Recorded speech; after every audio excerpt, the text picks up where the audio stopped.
আসসালামু আলাইকুম, welcome to GDS team.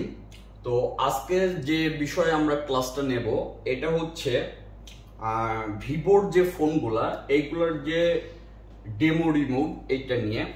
তো এটা নিয়ে আপনাদেরকে এর আগে বলছিলাম যে এটা নিয়ে কয়েকটা স্টেপে ক্লাস আসবে। আসলে আমি যেটা মন থেকে চাই সেটা হচ্ছে অনলাইনে আপনারা টাকা দিয়ে কাজ করে নেবেন, এই ধরনের পরিস্থিতিতে যেন আপনাদের না পড়তে হয়। এতদিন যেটা পড়ছেন এতদিনের হিসাব বাদ, নতুন করে আপনারা প্রত্যেক কাজের যেন মেথডগুলো জানেন। ঠিক আছে, অনেকেই আছেন আপনারা খুব অল্পতে হার মেনে যান। ধরেন আপনি একটা প্রসেসে ট্রাই করছেন, হয় নাই, সাথে সাথে আপনার লোক খোঁজা শুরু করেন কাকে দিয়ে টাকার বিনিময়ে অনলাইনে করাই নেব। তো এটা তো হইল না, যে করে দিচ্ছে সে কিন্তু দেখেন তার যদি দোকান নাও থাকে সে অনলাইনে দেখা যাচ্ছে যে সারাদিনে 10টা কাজ করলো, সে টেকনিশিয়ান থেকে ভালো একটা অ্যামাউন্ট নিতে পারলো। তো এই অ্যামাউন্ট দিতে যায় আপনাদের কাস্টমারের কাছে অতিরিক্ত বিল করতে হয়। এই কাজ যদি আরেকজনের কাজ যায়, সে যদি পারে সে কিন্তু একটু কমে করে দিতে পারে। তো তখন কি প্রমাণিত হয়? আপনি কাজটা পারেন না, অথবা আপনি বিল অতিরিক্ত নিছেন, ওই কাস্টমার কিন্তু নষ্ট হয়। আর আমার অভিজ্ঞতা থেকে আমি যেটা কাজ করে দেখছি, আপনি কাস্টমারের সাথে যদি আপনার বিহেভিয়ার খারাপ হয়, কথা কাজে মিল না হয়, তাহলে দেখবেন ওই কাস্টমার একবার পাবেন, দুইবার পাবেন, 3বার পাবেন না। কিন্তু আপনার একটা জিনিস বুঝতে হবে, এটা আপনারা অনেকে অন্যভাবে নেন, কিন্তু এটা নিতে হবে এইভাবে। সেটা হচ্ছে, ধরেন একটা ব্যক্তি প্রথমে সে আপনার কাছে আসলো, প্রথমে সে আপনার কাস্টমার, বুঝেন, সে নিয়ে আসলো একটা ফোন, এক পিস ফোন। জিনিসটা সুন্দরভাবে বুঝবেন। একটা কাস্টমার আসলো আপনার কাছে, একটা ফোন নিয়ে আসলো। এখন এই ফোনটা নিয়ে আসার পরে এইটা যদি আপনি দুইটা ওয়েতে কাজ করে দেবেন, একটা ওয়েতে কাজ করলে সে আপনার প্রতি সন্তুষ্ট থাকবে। ঠিক আছে, মানে ইয়েস, আপনার প্রতি সন্তুষ্ট থাকবে। আরেকটা বিষয়, নো, সে আপনার প্রতি সন্তুষ্ট থাকবে না। তো এখন আপনারা কি ধরেন যে একজন কাস্টমার আসলেই কি না আসলেই কি, এ রাগ করলেই কি না করলেই কি, আপনাদের মানে চিন্তাধারা এইরকম, যেই কারণে আপনারা সাকসেস হইতে পারেন না।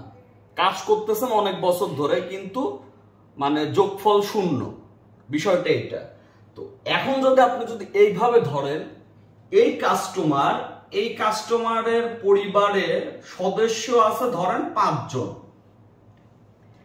এই 5 জন মনে করেন যে তার ওয়াইফ থেকে শুরু করে মেয়ে বলেন, অথবা তার দাদা দাদি বলেন, অথবা যাই হোক, টোটালের উপরে 5 জন। 5 জনের কাছে কিন্তু ফোন আছে 5 পিস, বুঝেন বিষয়টা। এখন এই যে 5 জনের কাছে 5 পিস ফোন আছে, এইবার যদি আসেন এর গোষ্ঠীতে, তাহলে 5 জন থেকে হয়ে যাবে 25 জন।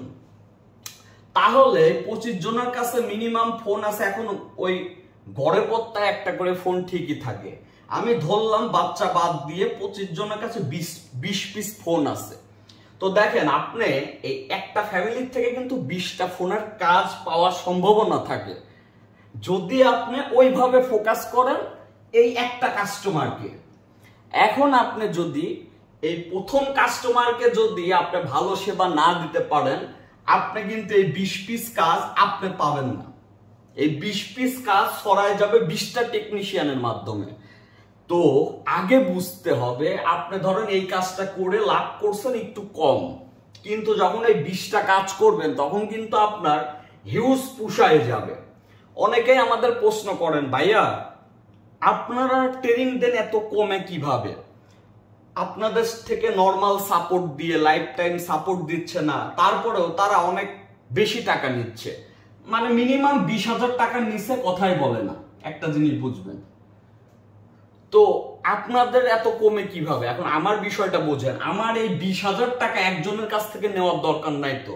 আমি যদি ভালো সার্ভিস দিই, আমি ধরেন যে 3 জনের কাছে 20,000 নিলাম, কিন্তু আমার গ্রাহক তো বেশি হচ্ছে। তো এই দিকে আপনাদের ফোকাস দিতে হবে। আপনি যদি মনে করেন যে প্রথম কাস্টমারের সাথে বিহেভিয়ার খারাপ করেন, টাইম দিয়ে টাইম না রাখতে পারেন, টাইম টু টাইম কাজ না করতে পারেন, তাহলে এই কাস্টমার আপনার থাকবে না, সাথে এই 20 পিস কাজও থাকবে না। এটা মেনে নিতে হবে আপনাকে। তো একটা জিনিস মনে রাখবেন, আপনার ধরেন একটা সেট আসলো, বেশি কথা বলার প্রয়োজন নাই। আগে এই সেটটা ধরেন কালকে আসবে, আপনি আমাদের ক্লাস দেখে হোক, যেভাবে হোক, আপনি আমাদের অন্য মেম্বাররা তো সাথে সাথে কাজ করে গ্রুপে পোস্ট করে, আপনি এই সেটের প্রস্তুতি আজকে নিয়ে রাখুন।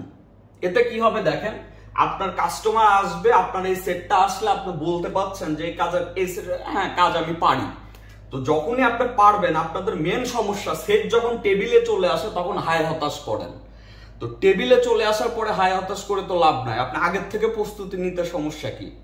যেমন এই সেটের যদি প্রস্তুতি আপনি আগের থেকে নিতেন, তাহলে এখন কাস্টমার আসলে আপনি দেখেন কথা বলবেন কয়টা, প্রথমত এই কাজের বিল আসবে এত টাকা, এই কাজটা করতে টাইম লাগবে এত মিনিট অথবা এতক্ষণ, কথা কিন্তু অনলি 2টা, এবং ওই টাইমের ভিতরে কাজটা ডেলিভারি দিলেন, ওই কাস্টমার দ্বিতীয়বার আপনার কাছে 100% আসবে না। আপনারা কি করেন, কাজ আসলো ওই বিল বলতে লেট করেন, কারণ কি ওই কাজ সম্পর্কে আপনাদের আইডিয়াই নাই।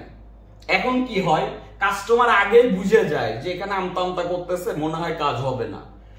60 মিনিটের জায়গায় আপনার ওই কাজ 2 দিন রেখে দিচ্ছেন।